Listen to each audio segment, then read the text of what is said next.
Boa noite a todos os irmãos que estão nos acompanhando aí por esta live, né? Hoje, de forma excepcional, nós fomos, assim, entre aspas, né, impedido de manter o culto na igreja, o culto presencial, mas não, de forma alguma, deixaremos de estar pregando, ministrando, proclamando a palavra de Deus, o Evangelho do nosso Senhor Jesus Cristo. Eu quero dar os parabéns ao pastor Alexandre pelo bom senso, né? Pelo bom senso, apesar do que há uma lei que nos protege, que protege a igreja, né? E que dá respaldo para que a gente mantenha os cultos, né? Mesmo com um número reduzido de pessoas, a gente tem esse respaldo legal. Mas o pastor Alexandre usou de bom senso e respeito aí, né, às autoridades. E hoje, então, estamos fazendo essa transmissão ao vivo. Como já o pastor Alexandre falou, nós estamos aqui para lançar esse livro, mas não simplesmente para lançar o livro, mas para trazer uma palavra ao coração da igreja, né? Eu estou aqui desde sexta-feira e fico feliz de estar aqui com os irmãos na cidade de Pato Branco, uma linda cidade que eu não conhecia, e além disso passar dias aí agradáveis com a família, né? Com os meus sobrinhos, com a pastora Elisandra, e é sempre bom estarmos juntos. Mas nós estamos aí nessa caminhada, irmãos. O livro Fé versus Medo está aqui. É um livro que Deus, eu digo assim, Deus me cobrou. Não é nem que Ele me inspirou, não é nem que Ele me pediu, Ele me cobrou para escrevê-lo. Porque desde muito cedo, desde adolescente, eu sempre tive esse sonho, esse projeto de ser um escritor, de escrever, né, livros. Na verdade, o meu sonho, quando adolescente, era ter uma editora. Eu acredito que ainda terei. Amém? Se bem que hoje o pessoal está lendo cada vez menos, né?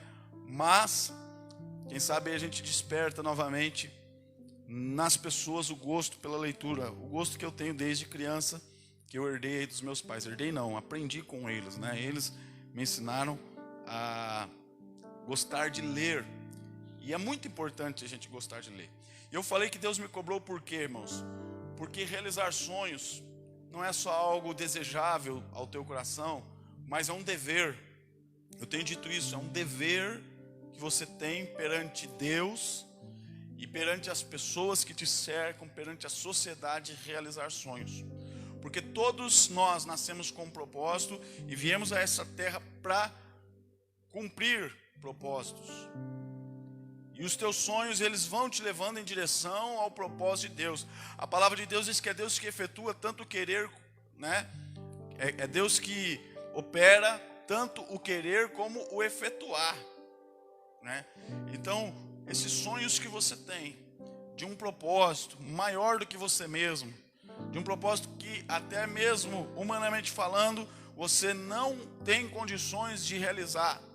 Um sonho que, humanamente falando, não existe possibilidade. Você não tem dinheiro, você não tem condições financeiras, às vezes você não tem condições estruturais para realizar um sonho, e ele parece tão distante, ele parece tão impossível. Um dia eu ouvi um pastor dizer que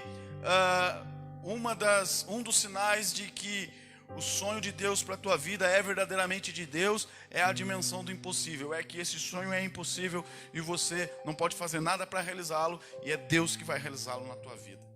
Amém?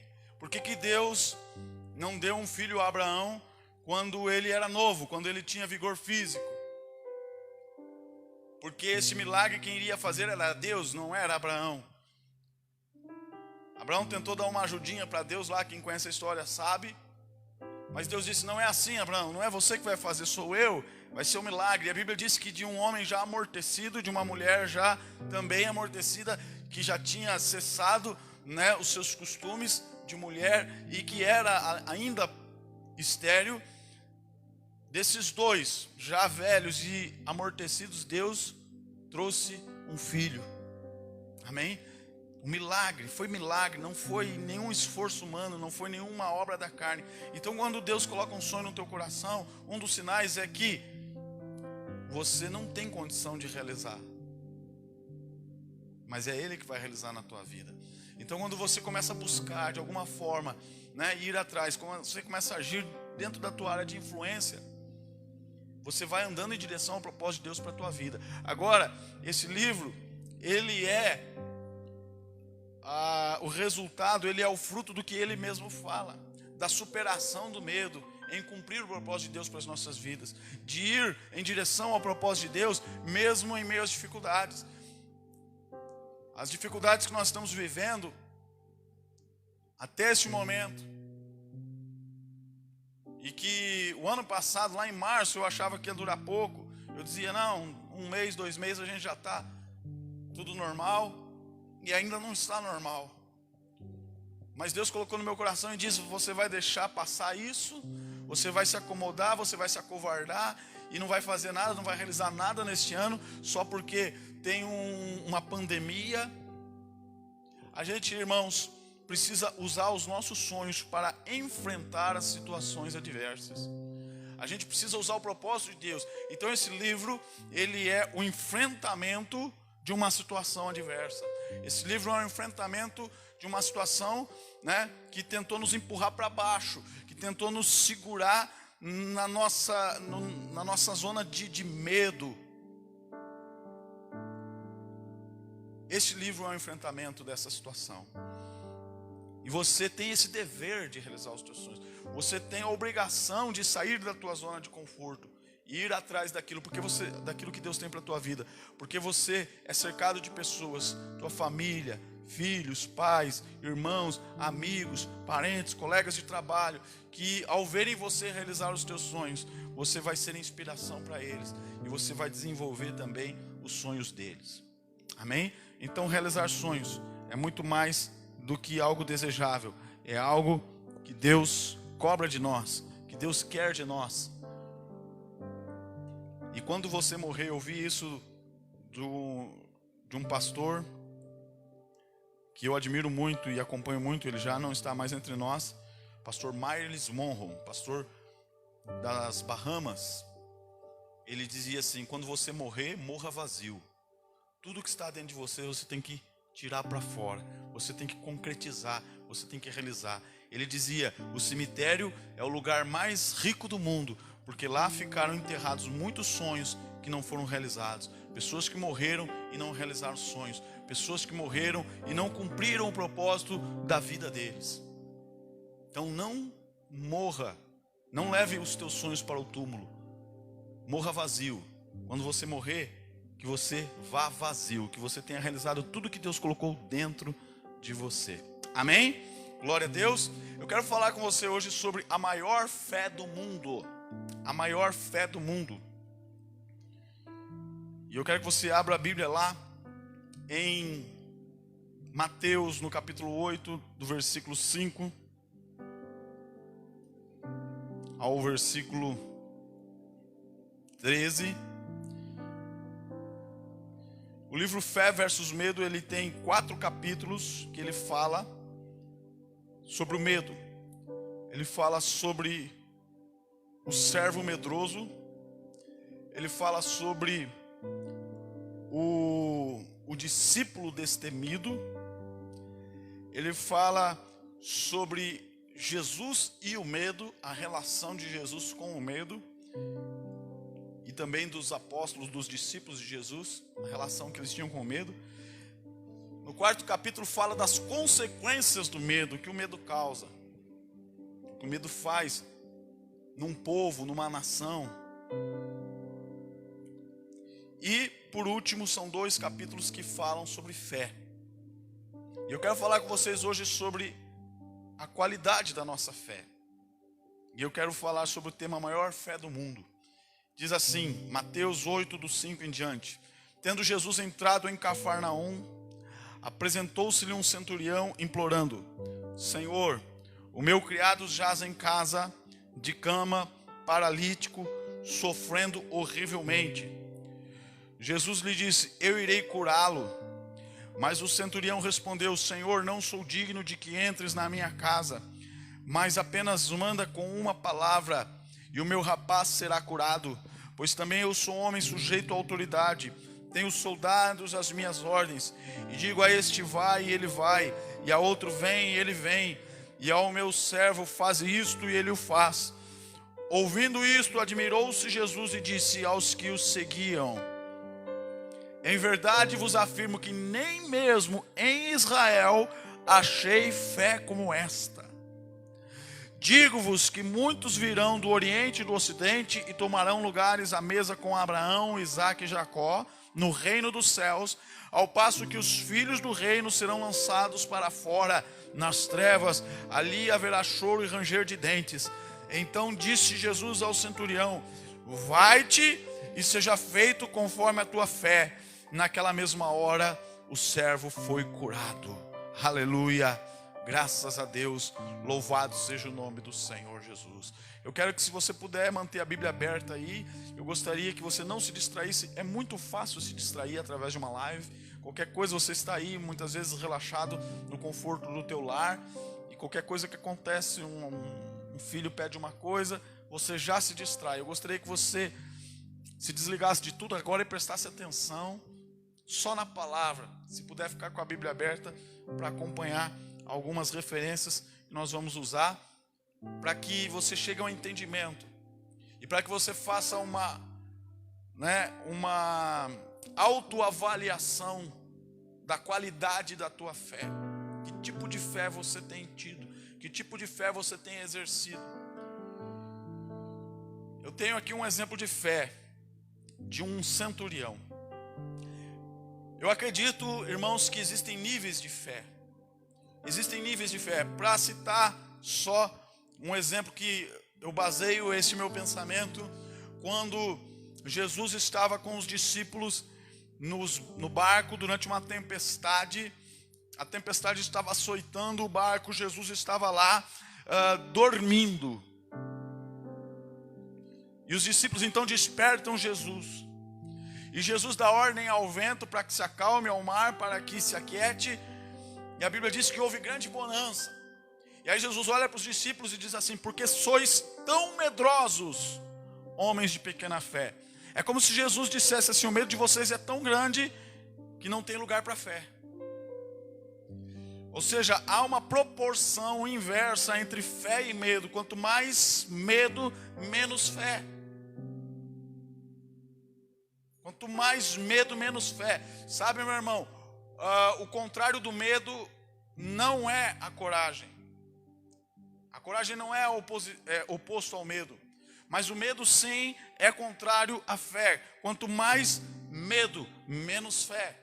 Jesus diz: porque sois tão medrosos, homens de pequena fé, aumente a fé de vocês e o medo desaparecerá. Amém? Então Jesus diz: homens de pequena fé. A fé dos discípulos era pequena. Está falando de um nível de fé. Por outro lado, quando Jesus estava indo para uma região, ele encontrou uma mulher seguiu a ele. A Bíblia não fala o nome da mulher, a Bíblia apenas cita dizendo a região que ela morava, uma mulher cirofenícia. E ela ia atrás de Jesus, clamando a Jesus para que Jesus curasse a sua filha, que estava atormentada por um espírito imundo. E Jesus, primeiramente, assim, a priori, se negou de dar atenção para aquela mulher. Jesus se negou. Aparentemente, Jesus foi até ríspido com aquela mulher, dizendo: não se tira o pão dos filhos para dá-los aos cachorrinhos. E aí aquela mulher então responde a Jesus dizendo: sim, Senhor. Sim, Senhor. Tu está certo, em outras palavras. Tu está certo, Senhor. Sim, eu concordo contigo, Senhor. mas também os cachorrinhos comem das migalhas que caem da mesa do seu Senhor. Quando ela falou isso, Jesus disse para ela: ó mulher, grande é a tua fé. Grande é a tua fé. Por que, irmãos, que a fé daquela mulher era grande? Porque ela estava buscando o seu milagre de uma forma que ela nada ali a impedia, nem a aparente rejeição de Jesus em atendê-la, nem o argumento que Jesus usou para não atendê-la foi suficiente para impedi-la de buscar o seu milagre. Ela disse: eu sei, Senhor, mas deve ter alguma bênção aí para mim. Eu tenho algum lugar aí nessa história toda, né? Eu posso não ser herdeira da promessa, mas eu tenho certeza, Senhor, que algo tu tem para mim, que uma bênção tu tem para mim, que uma graça tu tem para a minha vida. E Jesus diz para ela: grande é a tua fé. Então, irmãos, existe fé pequena, existe fé grande. Nós vimos, eu testemunhei já muitas pessoas receberem milagres extraordinários e instantâneos. Então, eu acho que existem níveis de fé. Eu acredito que existe qualidade de fé. Tem gente que tem fé muitas vezes para receber um milagre, mas ele não tem fé para mudar de vida. A fé dele não transformou a vida dele. Muitas vezes ele continua escravo do pecado.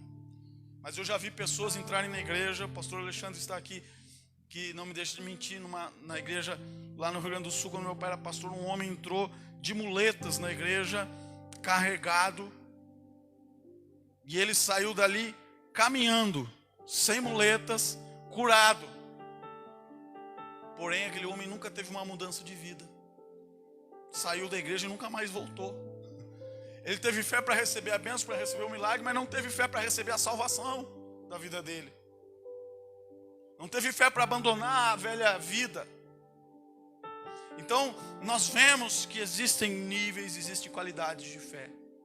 E aqui Jesus dá um exemplo de uma fé tão particular, uma fé tão, grande e de tamanha qualidade que Jesus diz assim: eu nunca vi uma fé como esta em ninguém, nem em Israel, nos filhos do reino, nem nos filhos da promessa eu vi uma fé como essa. E logo após isso, Jesus diz assim: muitos virão do Oriente e do Ocidente e se assentarão com Abraão, Isaque e Jacó no reino de Deus, enquanto os filhos do reino serão lançados nas trevas, ali haverá pranto e ranger de dentes. Em outras palavras, Jesus estava dizendo que a fé deste homem era uma fé que lhe dava salvação, era uma fé que levava ele para o céu, era uma fé que permitia com que ele entrasse no banquete do reino de Deus, era uma fé salvífica, era a fé que levava ele para o céu.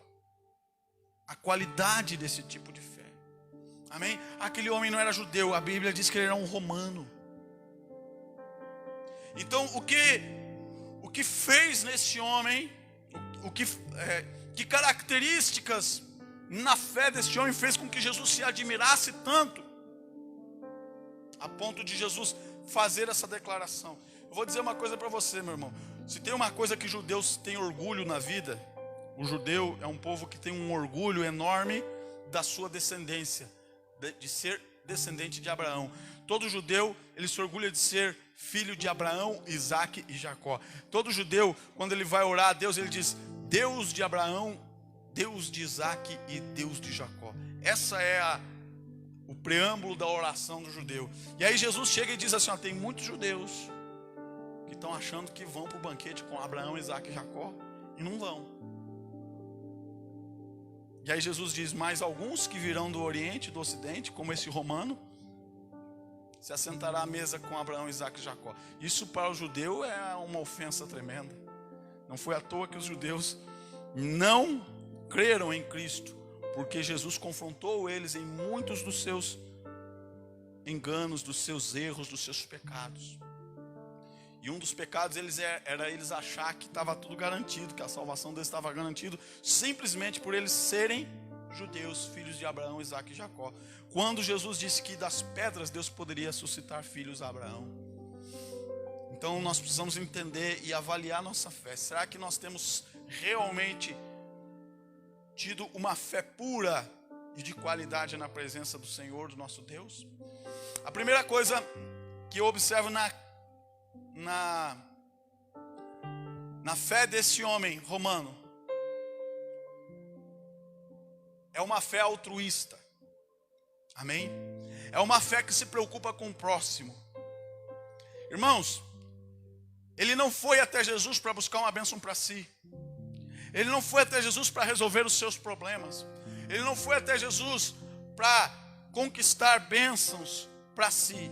Ele foi até Jesus porque um dos seus criados, irmãos, um dos seus escravos estava doente. E aquele homem se mobiliza de uma forma, né? Ele aciona toda a sua rede de amigos para interceder pelo seu criado. Isso mostra, irmãos, um coração generoso daquele homem. Isso mostra um coração altruísta, um coração que se preocupa com o próximo. Naquelas épocas, qual seria o homem, um comandante do exército que se preocuparia com um mero criado? Talvez ele tivesse muitos. Mas ele mobiliza lá em Lucas, eu não vou abrir aqui por causa que eu não quero me alongar. Lá em Lucas, a Bíblia fala que os seus amigos, os amigos judeus daquele centurião, foram até Jesus para interceder, para que Jesus atendesse o pedido dele. Aquele homem era um homem querido por todos. Isso revela o coração dele, o coração generoso. Sabe, irmãos, e eu tenho visto muitas vezes uma fé que está sendo pregada, infelizmente, nos púlpitos das igrejas, que é centrada no eu, que é centrada na minha bênção, que é centrada na minha realização. E as pessoas estão ali para buscar algo para si, e se ali ele não recebe, ele vai em qualquer outro lugar onde lhe deem uma oferta de uma bênção, de uma prosperidade, de um milagre, de um sucesso pessoal. E eu não sou contra nada disso. Eu acredito que a fé nos leva a chegar também a esse ponto. Eu acabei de falar aqui da realização de sonhos. É um projeto de Deus, é um desejo de Deus que nós realizemos sonhos. Mas, irmãos, a fé não pode ser algo que só sirva para me abençoar. A fé não pode ser algo que só sirva para me fazer bem, enquanto muitas pessoas que estão ao meu redor ainda não conhecem Jesus, ainda estão sofrendo, ainda estão passando necessidades, e nós não fazemos nada por eles. E dizemos e batemos no peito que cremos em Jesus, quando muitos ao nosso lado estão morrendo sem Jesus, quando muitos ao nosso lado estão indo para o inferno, nós estamos confortáveis na nossa religião, na nossa fé, e a gente até se auto-justifica dizendo: não adianta, isso aí não tem salvação não, isso aí, né? A gente muitas vezes se auto-justifica. Sabe, irmãos, a fé verdadeira é aquela fé que é voltada para o próximo, tanto que Jesus diz que você não pode dizer que ama a Deus se você não ama o próximo a quem você vê. Você não pode dizer que ama a Deus a quem você não vê, se você não ama o próximo a quem você vê. A fé, irmãos, verdadeira é uma fé relacional, é uma fé que tem uma direção horizontal. Ela não se trata só do teu relacionamento com Deus, ela se trata do teu relacionamento com as pessoas, como você se relaciona com as pessoas. Aquele homem, ele era tão generoso que as pessoas foram até Jesus, os amigos dele, os judeus, foram até Jesus e disseram: ele é digno de que lhes faça isso, ele é digno de que lhe faça isso. Preste atenção, lá em Lucas está isso, está escrito. Aqui em Mateus não está escrito isso, mas lá em Lucas, se referindo à mesma passagem, diz assim: ele é digno de que lhe faça isto, porque ele ama o nosso povo. Eu vou até abrir em Lucas para você ver. Lucas capítulo 7, versículo 5. Eles disseram: ele é digno de que faça isso, porque é amigo do nosso povo. Em outra tradução diz que ele ama o nosso povo. Olha só, versículo 4, Lucas 7, 4. Esses, chegando-se a Jesus, com instância lhe suplicaram, dizendo: ele é digno de que lhe faça isto, porque é amigo do nosso povo. e ele nos edificou a sinagoga. Preste atenção, isso aqui revela outra característica do coração generoso deste homem. Do coração generoso deste homem. A Bíblia fala que ele construiu uma sinagoga para o povo judeu. Ele era uma autoridade militar, ele estava ali para garantir na cidade de Cafarnaum o domínio de Roma. Então ele tinha autoridade, ele podia mandar prender, né? Ele podia fazer o que ele quisesse ali no sentido militar. E ele tinha essa autoridade, mas ele não usou dessa autoridade para oprimir o povo. Pelo contrário, ele usou da sua autoridade para abençoar o povo. Ele construiu uma sinagoga. Então, irmãos, a fé que nós temos tem que ser uma fé que nos leve também a investir naquilo que nós cremos, a investir no reino de Deus, a promover o reino de Deus. Aquele homem promoveu a fé dos seus amigos quando lhe constrói uma sinagoga. Muitas vezes nós dizemos que cremos, mas não estamos dispostos a investir. E quando eu estou falando investir, eu não estou falando investir simplesmente ofertas financeiras. Eu estou falando investir tempo, investir dedicação. Você doar o teu tempo para ganhar alguém, para falar de Jesus para alguém, para cuidar de alguém, para discipular alguém. É isso que a nossa fé, irmãos, tem que nos levar. A nossa fé tem que produzir fruto. A Bíblia diz em João 15 que nós precisamos produzir fruto, que todo ramo que estando em Cristo tem que dar fruto. Se ele não dá fruto, a Bíblia diz que ele é cortado. Se ele der fruto, ele é limpo para que dê mais fruto ainda. Então veja que é um processo. Quanto mais você faz, irmãos, não é questão de obras, não, para você ser salvo. Mas quando você crê, esta tua fé tem que te levar a obras. A Bíblia diz que a fé sem obras é morta.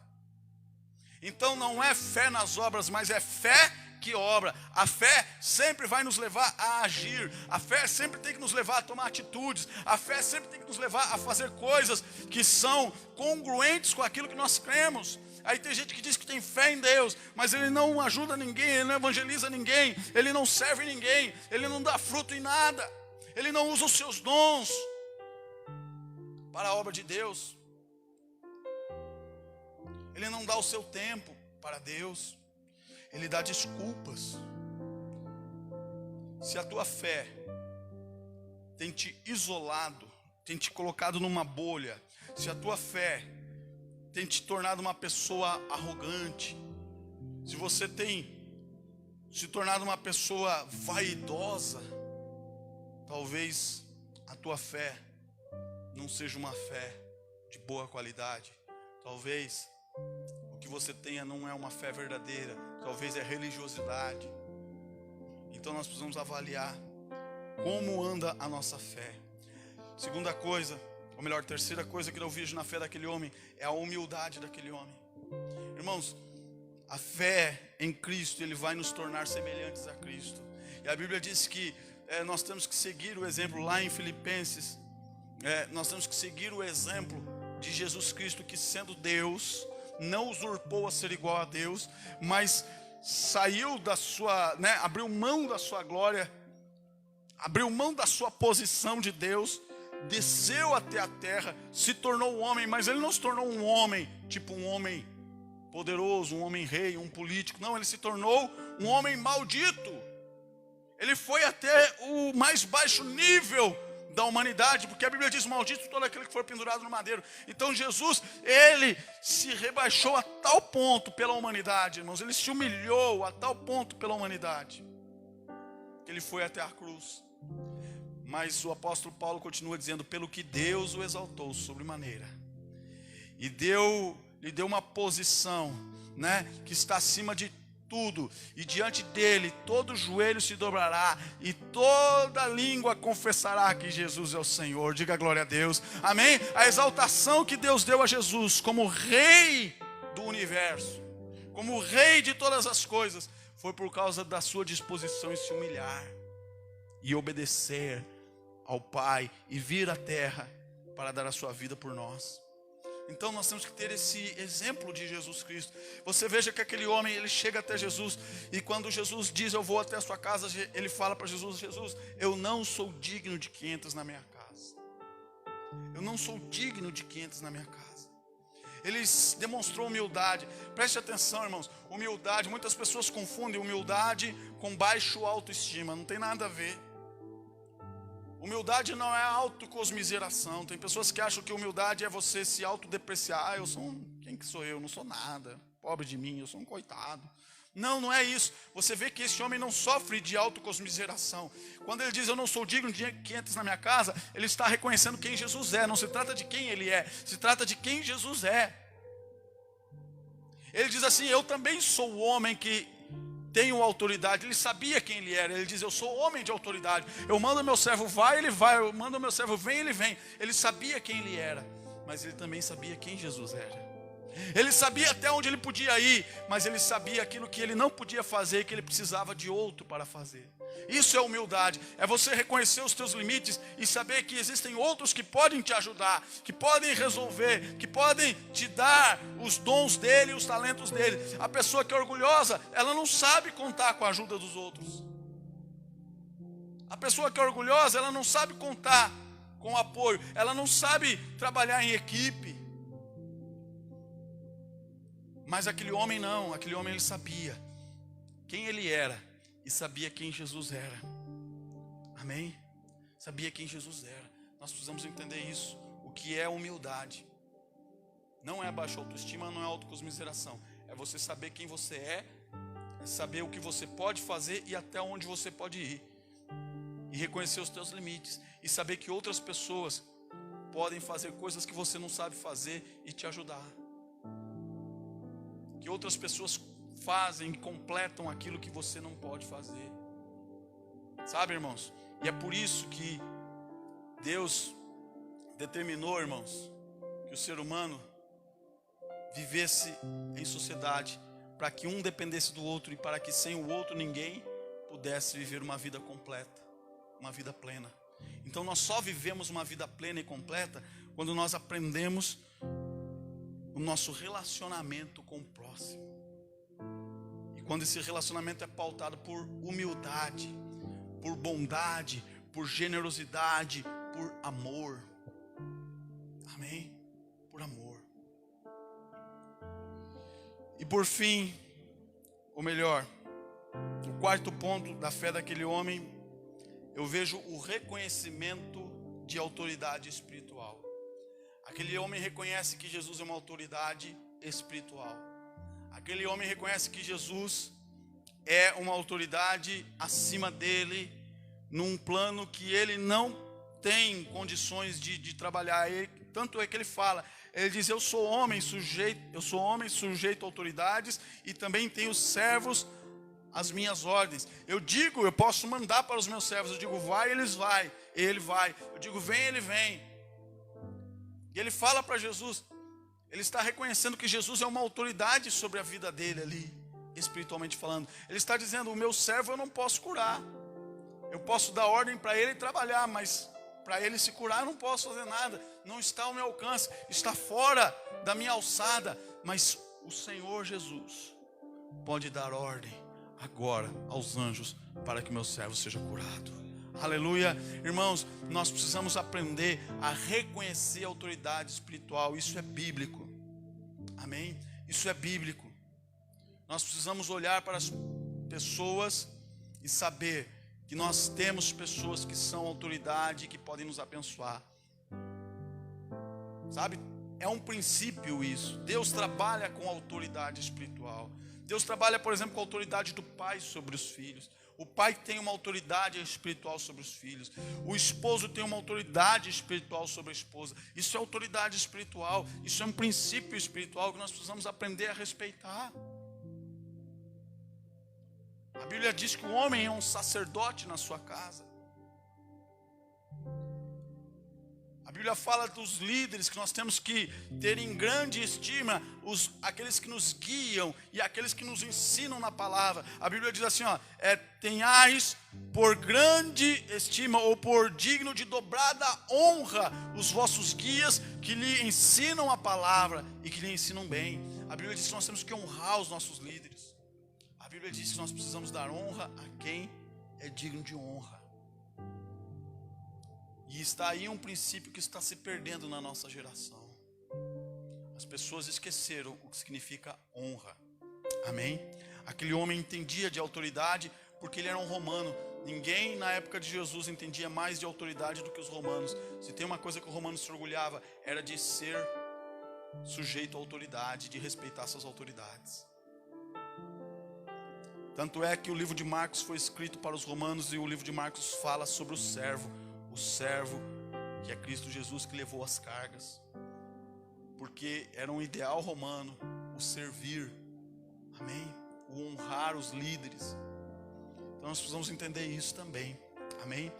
E por final, para encerrar, a fé daquele homem era uma fé que só precisava de uma palavra. Ele não precisava da segunda palavra, ele só precisava de uma palavra.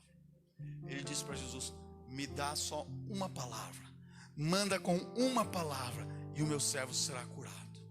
Irmãos, a fé, ela está essencialmente ligada à palavra de Deus. Tanto que a Bíblia diz que nem só de pão viverá o homem, mas de toda palavra que sai da boca de Deus. Amém? A fé, irmãos, ela vive da palavra. Todos os momentos na Bíblia que você vai ver um milagre acontecendo, você vai vendo uma palavra liberada e alguém crendo nessa palavra. Amém? Você vai ver Jesus liberando uma palavra e as pessoas crendo nessa palavra e recebendo o milagre. No Antigo e no Novo Testamento você vai ver Deus liberando palavra, e aqueles que criam na palavra recebiam o milagre. Então, meus irmãos, a fé, ela está estritamente ligada à palavra. Ele só precisou de uma palavra. Manda com uma palavra, manda com uma palavra, o meu servo será curado. Quando ele falou isso, Jesus diz: eu nunca vi uma fé como esta. Eu nunca vi uma fé como esta. Você vai ver Pedro. Jesus disse: lança a rede para o lado direito. E Pedro disse: Senhor, nós pescamos a noite inteira e nada apanhamos, mas sob a tua palavra eu lançarei a rede. O poder da palavra de Deus. Sabe, meu irmão, aprenda a ser sensível à palavra de Deus. Quando Deus fala algo na tua vida, receba essa palavra e ela vai produzir fruto na tua vida. A Bíblia diz que nós não podemos ser, irmãos, tardios para ouvir. A Bíblia diz que nós temos que estar prontos para ouvir a palavra de Deus. A Bíblia diz que a fé vem pelo ouvir a palavra de Deus. Nem só de pão viverá o homem, mas de toda a palavra que sai da boca de Deus. E aí eu vejo alguns crentes, irmãos, que estão há 20 anos na igreja. Eles ouviram, domingo após domingo, a palavra de Deus, e ainda não transformaram as suas vidas. Ainda não mudaram de atitude. Ainda continuam da mesma forma. Eu lembro de uma história que um pastor assumiu uma igreja, e esse pastor, a primeira pregação dele no culto foi: amai-vos uns aos outros. E a segunda pregação foi: amai-vos uns aos outros. E o primeiro mês ele pregou: amai-vos uns aos outros. E o segundo mês ele pregou: amai-vos uns aos outros. E o terceiro mês ele pregou: amai-vos uns aos outros. E as pessoas começaram a enjoar disso tudo. E as pessoas então se reuniram, alguns líderes da igreja, e falaram: vamos conversar com o pastor. E foram conversar com o pastor. E falaram para o pastor: pastor, nós queremos saber por que o senhor só prega a amai-vos uns aos outros. O senhor não tem outra mensagem, o senhor só prega essa mensagem: amai-vos uns aos outros. Aí o pastor olhou para cada um daqueles irmãos, nos olhos deles, e disse para eles assim: e a igreja está amando? E aqueles irmãos se olharam uns para os outros e baixaram a cabeça envergonhados. E saíram dali cabisbaixos, porque reconheceram que, embora o pastor estivesse pregando há mais de 3 meses a mesma palavra, eles não a estavam praticando. E a Bíblia diz: não sede somente ouvintes da palavra, sede praticantes. Irmãos, que não precise a segunda, que não precise a terceira, que não precise a quarta palavra de Deus na tua vida para você mudar a tua vida, meu irmão. Que baste uma palavra na tua vida para transformar toda a tua vida, para trazer a realização do milagre na tua vida, para trazer a realização dos sonhos, para trazer a mudança na tua vida, em nome de Jesus. Eu creio na palavra, e a palavra ela tem poder para transformar a tua vida, se você crer, em nome de Jesus. Amém? Que Deus te abençoe nessa noite, e que você possa, ao ouvir essa palavra, tomar uma atitude de mudança e de transformação para a glória do Pai, do Filho e do Espírito Santo de Deus. Que Deus abençoe a todos e um forte abraço.